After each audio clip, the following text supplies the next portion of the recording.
ba yan? Yun ang tanong niya sa akin. Totoo ba yan?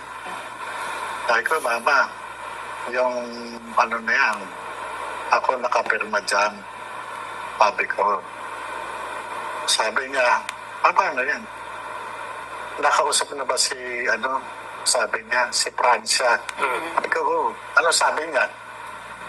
Tanggi na lang daw namin. Sabi ko sa kanya. Tanggi na lang. Sabi niya kung pero hindi ka ba mapapahamak? Yun ang sabi niya. Ano ba ang problema?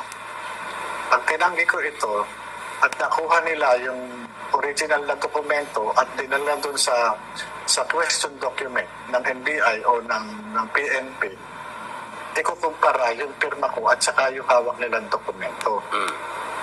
Alam mangyayari? Di makakasuhan ako ng perjury. Kaso na naman, sabi niyang gano'n.